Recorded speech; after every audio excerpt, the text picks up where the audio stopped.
आज के इस वीडियो में हम दो इंपॉर्टेंट इक्वेशंस डिराइव करेंगे जिन्हें कि टीडीएस इक्वेशंस कहा जाता है।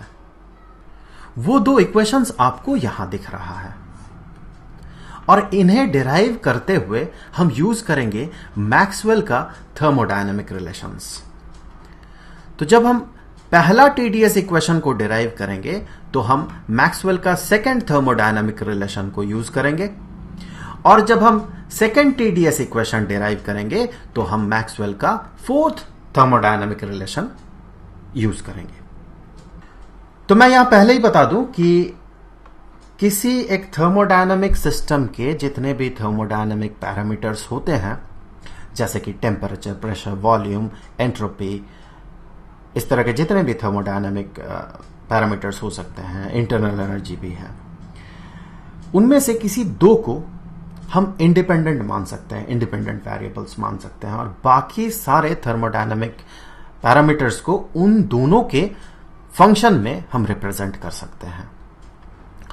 तो यहां पर सबसे पहले देखें, हम कंसीडर करेंगे एंट्रोपी को। हम मानेंगे एंट्रोपी ये फंक्शन है टेम्परेचर और वॉल्यूम का।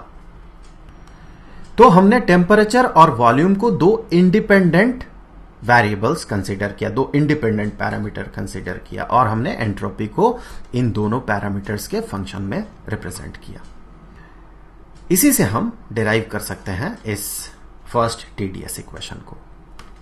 तो जैसे कि हमें पता है कि कोई अगर एक वेरिएबल दो इंडिपेंडेंट वेरिएबल्स का फंक्शन होता हो तो हम इसे कुछ ऐसे रिप्रेजेंट कर सकते हैं कि उस वेरिएबल का जो कि फंक्शन है, उस वेरिएबल का एक छोटा सा एलिमेंट ये बराबर होता है उसके rate of change with respect to first parameter या फर्स्ट वेरिएबल, जबकि सेकंड वेरिएबल कांस्टेंट हो, इनटू फर्स्ट वेरिएबल का थोड़ा सा change plus partial derivative of वही वेरिएबल जो कि फंक्शन है with respect to second variable at constant first parameter into second variable में थोड़ा सा चेंज। इस पे हमने इससे पहले एक वीडियो में काफी बात किया है, इसका इंट्यूशन भी ग्रो किया है और इसे मैथमेटिकली डिराइव भी किया है। उस समय हमने माना था z एक फंक्शन है x और y वेरिएबल का, जबकि x और y इंडिपेंडेंट है। तो अगर आप रिवाइज करना चाहते हैं या फिर जानना चाहते हैं कि इस तरह के रिलेशन को कैसे डिराइव किया जाए या फिर इसका मतलब क्या है, फिजिकल सिग्निफिकेंस क्या है, तो मैं यहां पर सजेस्टेड वीडियोस में एक लिंक डाल रहा हूं, उसी वीडियो का लिंक, उसे आप क्लिक करके देख सकते हैं। हाँ, यहां मैं बता दूं कि याद रखने के लिए हम पहले इस एंट्रोपी को किसका फंक्शन मानेंगे, किन वेरिएबल्स का फंक्शन मानेंगे, तो उसके लिए मैं आपको बता दूं, यहां पर देखिए dt है, यहां पर dv है, तो हम इसे एंट्रोपी को t और v का फंक्शन मानेंगे। अब क्या है, देखिए इक्वेशन क्या है, TDS है, यहां पर हमें ds मिल गया है, तो t को मल्टीप्लाई कर दे इक्वेशन के दोनों तरफ, तो हमने मल्टीप्लाई कर दिया यहां पर t, तो यहां भी t मल्टीप्लाइड हो जाएगा और यहां भी t मल्टीप्लाइड हो जाएगा। हमें लेफ्ट हैंड साइड में दो पार्ट मिला, एक तो ये और दूसरा ये। दोनों को देख लेते हैं इंडिपेंडेंटली क्या है।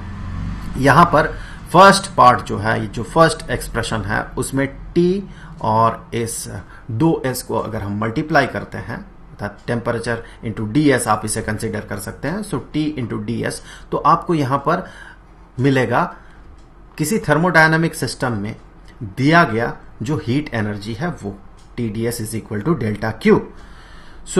ये तो बन गया delta Q, delta Q over 2T, तो ये बन गया rate of change of heat with respect to temperature at constant volume into ये dt।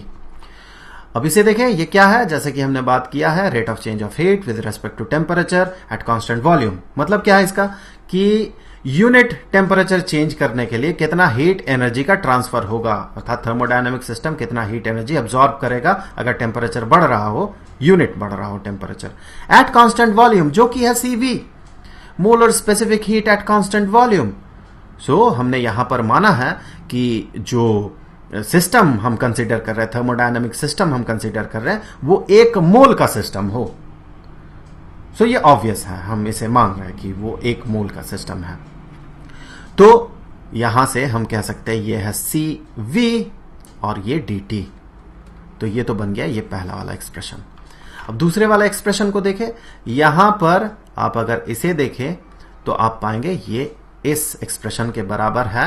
मैक्सवेल के सेकंड थर्मोडायनामिक रिलेशन से हम कह सकते हैं वो बराबर है इसके, तो हम उसे सिंपली सब्स्टिट्यूट कर देंगे यहां पर। तो बन गया क्या देखें, सो हमें मिला कि TdS is equal to, first part को देखें, इस पार्ट को जो कि इसके बराबर है CV dt प्लस यहां से हम सब्स्टिट्यूट करेंगे इसके जगह पे इसे, तो हमें मिल जाएगा T into partial derivative of pressure with respect to temperature at constant volume into dV। कुछ इसी तरह से हम इस सेकंड TdS इक्वेशन को भी डिराइव करेंगे, और उसके लिए जैसे कि हमने बात किया है उसके लिए हम यूज करेंगे मैक्सवेल का फोर्थ थर्मोडायनामिक रिलेशन। तो जैसे कि इससे पहले हमने बात किया था, एंट्रोपी को हमने फंक्शन माना था टेम्परेचर और वॉल्यूम का, क्योंकि यहां पर टेम्परेचर है dt है और यहां पर वॉल्यूम है dV है। तो यहां पर इस केस में हम एंट्रोपी को फंक्शन मानेंगे किसका, इस इक्वेशन से देखें dt और dP, तो हम मानेंगे एंट्रोपी को ये फंक्शन है टेम्परेचर और प्रेशर का। इसका मतलब हम टेम्परेचर और प्रेशर को दो इंडिपेंडेंट पैरामीटर्स मान रहे हैं और एंट्रोपी को उन दो इंडिपेंडेंट पैरामीटर्स के फंक्शन में रिप्रेजेंट कर रहे हैं। तो इसी तरह से हम कह सकते हैं कि ds is equal to partial derivative of s with respect to t at constant p into dt plus partial derivative of s with respect to p at constant t into dp, जैसे कि हमने यहां पर किया था। अगर हमें यहां लेफ्ट हैंड साइड में TdS लाना है तो यहां पर t मल्टीप्लाई करना होगा। अगर t मल्टीप्लाई करेंगे लेफ्ट हैंड साइड में तो राइट हैंड साइड में भी हमें करना होगा मल्टीप्लाई। ये बन गया इक्वेशन। अब उसी तरह से पिछले केस की तरह ही हम इसे स्प्लिट कर लेते हैं दो पार्ट्स में। हमने स्प्लिट कर लिया, यहां भी देखें t इंटू 2s, ये बन जाएगा डेल्टा Q। ये बन गया delta Q over 2t eight constant p into dt। आप अगर इस पार्ट को देखें तो इसका मतलब क्या है, देखें rate of change of heat energy with respect to temperature at constant pressure. तो ये बन गया Cp, molar specific heat at constant pressure, और ये dt, इंटू dt।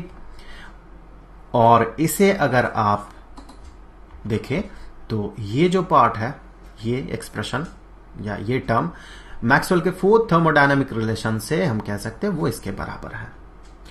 तो जब आप इस पूरे एक्सप्रेशन को डिराइव करेंगे तो आप पाएंगे ये बराबर होगा नेगेटिव ऑफ टेम्परेचर। ये नेगेटिव साइन हमने क्यों यूज किया, क्योंकि यहां पर देखिए ये नेगेटिव साइन है, ये प्लस सिंबल ये माइनस सिंबल में कन्वर्ट हो जाएगा। Temperature into partial derivative of volume with respect to temperature at constant pressure into dP। इससे आगे हम कह सकते हैं कि TdS is equal to Cp dt minus T into partial derivative of volume with respect to temperature at constant pressure into dP। तो ये हो गया सेकेंड TdS इक्वेशन।